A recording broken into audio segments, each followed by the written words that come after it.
Hello, my friend, and thank you for tuning in to another episode of The Fool Writes Again, the podcast where I, Jinx, your host and imaginary friend, answers the burning question of what happens when you release a writer into the wild and he gets a chance to explore the world. So if you've ever been interested in topics such as plot development, world building, character creation, or even character motivation, then this is a podcast for you, so please stay tuned. And with that being said, on this week's episode, I'm going to answer the question, what happens when a writer gets to join a tour group? And what better way to do that than start off with a scenario? Imagine you're an individual who likes to travel, but you've never been able to travel with anyone because all your friends and family, they don't want to go where you want to go.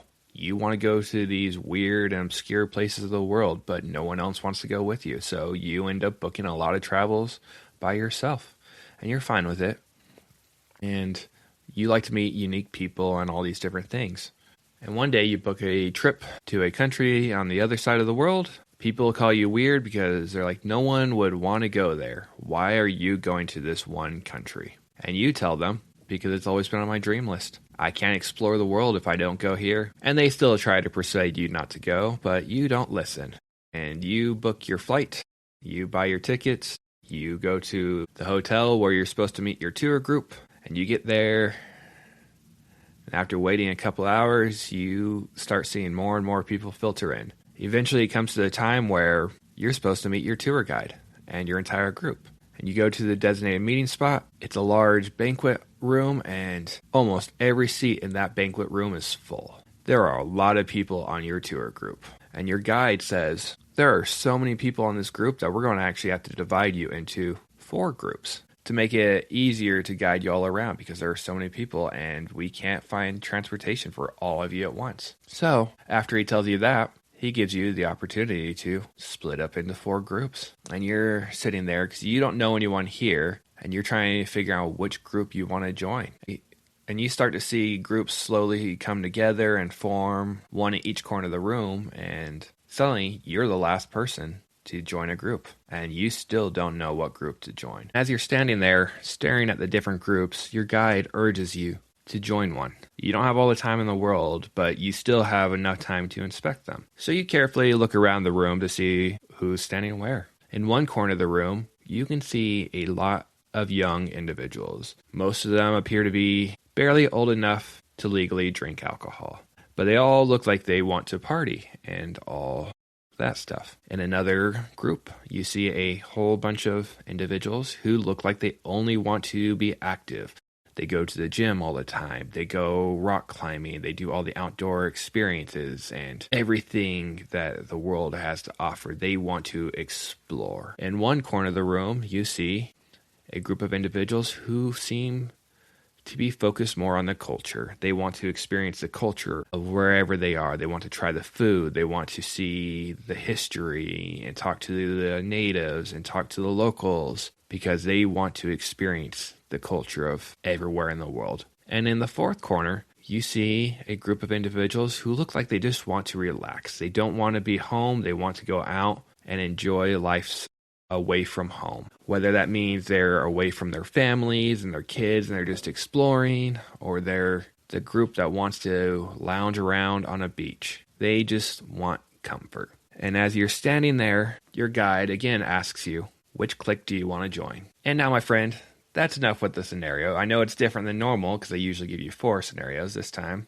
I'm only giving you one with 4 different options. And there's a reason for it because this episode's focused more on character creation and not plot development or world building. It's kind of important to know when you're delete that. So I gave you a couple different characters that you could choose from. But enough of that. Now the point behind all those different options are because I've experienced all those different options. As an individual who's liked to travel to lots of different places, whether it's Mexico, Costa Rica, Peru, different parts in the States, I've learned that there is a wide variety of people that like to travel, and they all have their own motivations for it, and they all have their own reasons for it. You have the individuals that really just want to get away from home. They don't want to do too much. They just don't want to be at work. They would be content to go sit on a beach somewhere tropical and have some alcoholic beverage to pass the time as they stare at the waves and watch the sunrise or the sunset. Maybe they'll go to another location and they will rest in a hammock all day long, reading a book and listening to some music, because that is how they enjoy their vacation. They want to relax. You have other individuals who aren't quite like that. They're the individuals that want to go and try everything. They're the ones that want to go to the beach resort and they want to try surfing for the first time. They want to go into the mountains and go rock climbing, or they want to go rappelling down waterfalls, or they want to go to the jungle and try zip lining. They'll go to different countries so they can hike along a ancient trail that everyone has tried to. They will go looking for the ancient ruins in the forest and the jungles. They will go hike through the desert. They'll ride the camels. They'll ride the horses. They'll try all that stuff because that is how they enjoy their vacation. They want to experience life. It doesn't matter if they're up before the sun is and they're back in their rooms after the sun sets, because they're trying to make the most out of everything they have to offer. I've also encountered people who want to experience the culture of wherever they're visiting, whether that means they're going to all the art museums in a new country, or they're trying to see all the cathedrals and churches. They're trying to see the local customs and talking with the individuals so they can figure out how people speak wherever they are and how they behave and interact with one another. And specifically, they like to go try the food wherever they are. And then you have the fourth group, the group that just wants to party. They don't necessarily care where they are. They're the group that will go to a new country and they will hit up all the clubs and the bars wherever they are because they want to try the local alcohol. They want to find the nightclub and start dancing with a whole bunch of locals and other tourists, because that is what they want to do. They want to party. They want to hook up with others. They want to do things that they don't do at home. Maybe they come from a city that doesn't have a lot of clubs, so they want to experience it somewhere else. Maybe they just turned of age and they can finally experience the drinking life somewhere else. And that is all they want to do. So from my travels, I've encountered all four of these groups of people, plus more.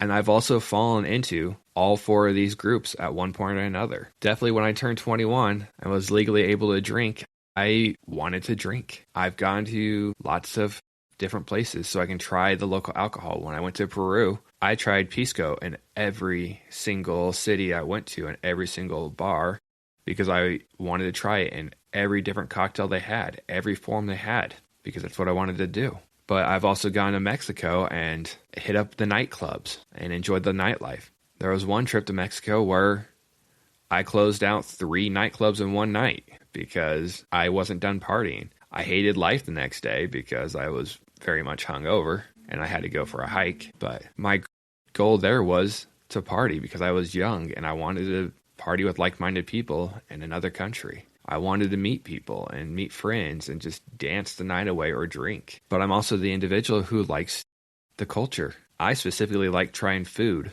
wherever I am.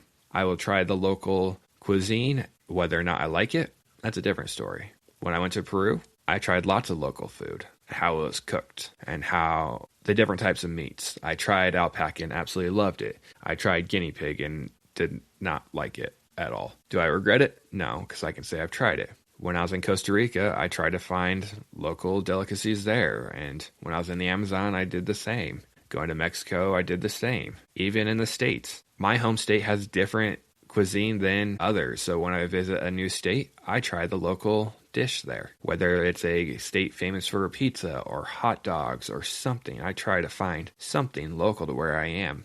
And that also means trying to find the little hole-in-the-wall restaurant, because they usually have the unique dishes that are usually better. But when it comes to culture, I also do the other things. I love art. So I go and look at the art museums. I go look at the cathedrals and the churches and the architecture. I go and look at the graffiti on the wall because I've learned that while graffiti is standard across the world, graffiti in each country is different and unique to wherever it is because the artists are inspired by their own culture. So I go and look at the culture there. But I also like to experience the different things that each country offers activity-wise. I get very little sleep when I'm on vacation because I'm up early and I'm in bed late. And most days are packed with something. When I was in Costa Rica, I did a lot. I went whitewater rafting.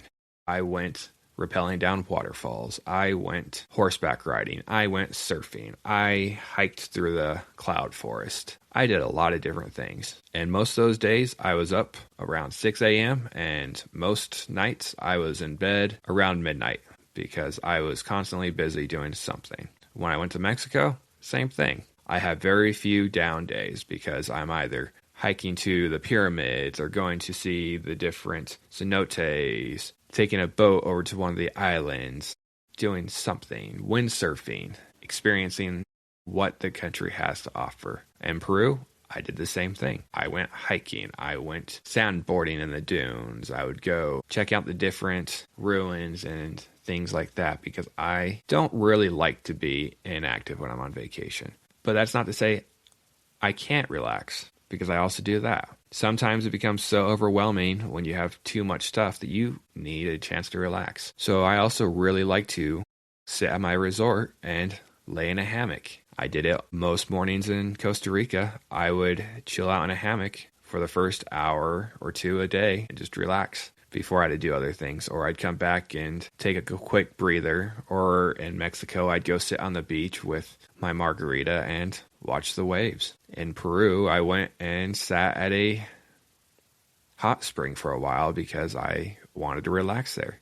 So overall, I make up all four of these categories. And while it's important to note that I make up all four of these categories, not everyone does. People tend to fall into one of the categories more than others, or they're there for a purpose, or they'll fall into one category on one trip, and they'll fall into another category on another trip. People are diverse that way. And that kind of brings me to the reason for this episode. People are diverse, and they fall into different categories at different times of their life. It is a worthwhile thing to reflect on when writing your characters into your story. One person is not going to fit every single category for the rest of their life. They will not fall into one category necessarily for their entire life. And it's also very unlikely that when you get a group of people together,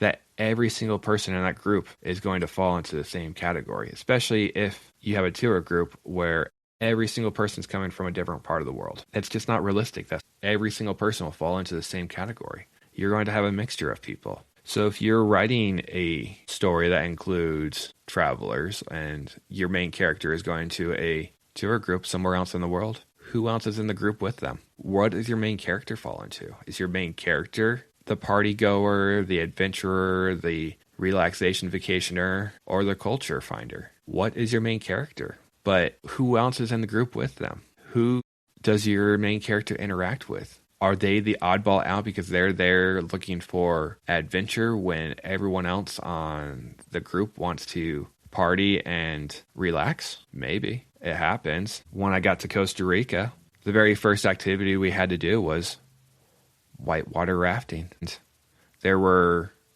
only 2 out of the 16 people that initially wanted to go whitewater rafting. We were very much the oddballs in that group. We managed to convince 2 more people to go with us, so there was 4 of us, but we were diverse enough that we wanted to go whitewater rafting.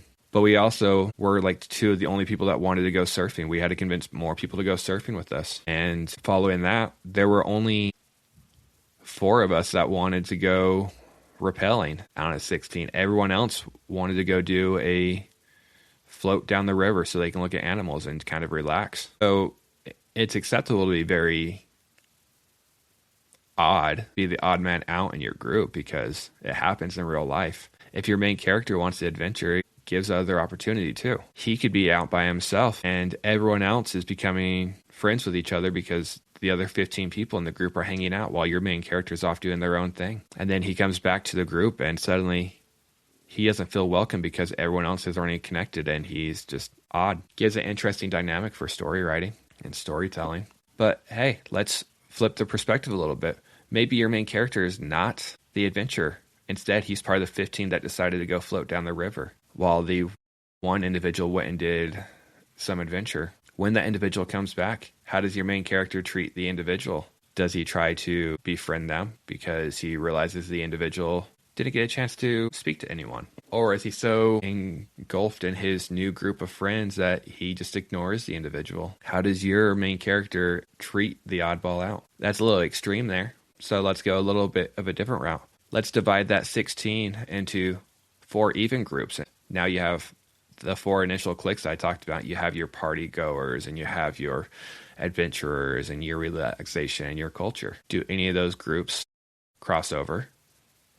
Do you have one person that rotates through all 4 because they want to talk to everyone? Or maybe your group has decided that when the day is going on, they all go their separate ways and do the 4 things they want to do. And now night comes. What do? Do all 16 people meet up for dinner, or do they go their separate ways for dinner time? Maybe there's such a divide between people that one of the groups feels like they can't join the rest of the group because they don't like each other. If they're next to each other, they fight. What happens? Because their personalities are different. The individual that wants to party is now just being ridiculous and saying rude things to everyone else. So now people don't like the party-going group. So the other groups try to avoid the party-going group. Do they specifically call them out? Do they not? There's a lot of different options there. And now you have some conflict in your story because characters don't like each other. It's all a matter of how you write it and how you tell your story and how you want it to go. While I don't expect every story to include these 4 groups of people, these are just examples that I've experienced. And as I said earlier, there are a lot of other examples out there. There are a lot of other groups that people fall into. And people fall into multiple groups. But the point here is that it's very unlikely that an entire group of random people are going to fall into the exact same group. There should be some diversity there on what their goals are. Every single group I've joined has had diversity some way or another. And that makes it more realistic when you're writing because that diversity exists. And that diversity is a good thing because it creates opportunities for other things. It creates the opportunity for conflict. It creates the opportunity for resolution. It creates the opportunity for plots and development and character building because that is what people go through. And if you write a story with that diversity in there, your readers will start to understand it more and they will connect with your writing because they believe it and it's realistic. Diversity is not always a bad thing. It allows people to grow when it's there and they realize it. Try to capture that in your writing. I know I'm going to. But my friend, it's getting to that point of the episode where I have to start calling it a day. Though before I do, I have a writing prompt for you. Write a story about an individual who decided to join a random tour. Though, unbeknownst to them, one of the members of the tour group is not a good person. Now, I don't care the genre, whether it's horror, fantasy, romance, or action, and I don't care what format it is, whether it's poetry, flash fiction, a song, or even a journal entry. As always, all I really care about is you have fun with it and make the most out of it. Till next time, enjoy your writing. But now it really is time for me to call it a day. So if you enjoyed the content of this week's episode, please give me a follow. And if you want any more content from the Jinks'd world, visit my website at jinksdworld.com. That is JINKSDWORLD.com. Till next time, enjoy your writing.